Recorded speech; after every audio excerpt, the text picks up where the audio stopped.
फक्त 500 रुपयांची gas subsidy तपासण्यासाठी एक महिला बँकेत जाते.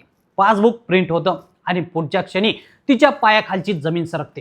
कारण खात्यात 500 रुपये नाही, 5,000 नाही, तर तब्बल 99,99,99,997 रुपये जमा झाल्याचं दिसतं. फक्त 3 रुपये कमी म्हणजे जवळपास 100 कोटी. ही चूक होती की काही मोठा घोटाळा? आणखी पुढं त्या महिलेच्या आयुष्यात काय घडलं जाणून घेऊयात या धक्कादायक प्रकरणाबद्दल.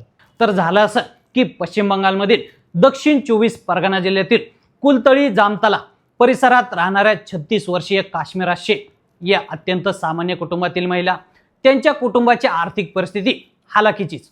पती पिशव्या शिवण्याचं काम करतात, तर काश्मीरा जरीच्या धाग्यांचं भरतकाम करून संसाराला हातभार लावतात. नेहमीप्रमाणे आपल्या LPG गॅस सिलेंडरची 500 रुपयांची सबसिडी खात्यात जमा झाली का हे तपासण्यासाठी त्या पंजाब नॅशनल बँकेच्या शाखेत गेल्या. पण पासबुक अपडेट होताच असा आकडा समोर आला ज्यावर ना काश्मीरा यांचा विश्वास बसला ना त्या बँक कर्मचाऱ्यांचा. खात्यात तब्बल 99,99,99,997 रुपये जमा झाल्याचं दिसत होतं. म्हणजे 100 कोटींना फक्त 3 रुपये कमी.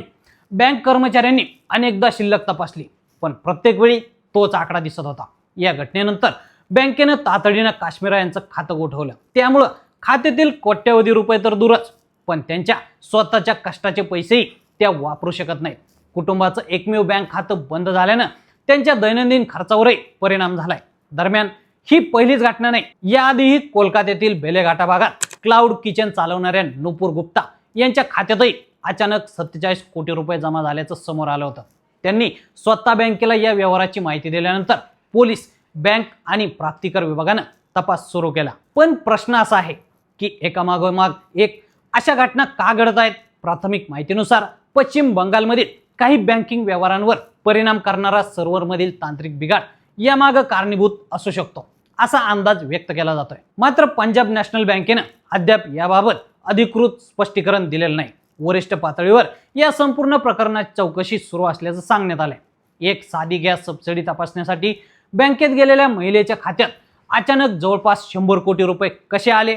हा फक्त तांत्रिक बिघाड आहे की यामागं आणखी मोठं काही कारण दडलंय? याचं उत्तर तपास पूर्ण झाल्यानंतरच स्पष्ट होईल. तर मंडळी, तुमच्यासोबत किंवा तुमच्या ओळखीच्या व्यक्तीसोबत असं काही घडलंय का? आम्हाला कमेंटमध्ये नक्की कळवा आणि असेच नवनवीन माहितीपूर्ण व्हिडिओ पाहण्यासाठी लेट्स अप मराठीला फॉलो करा.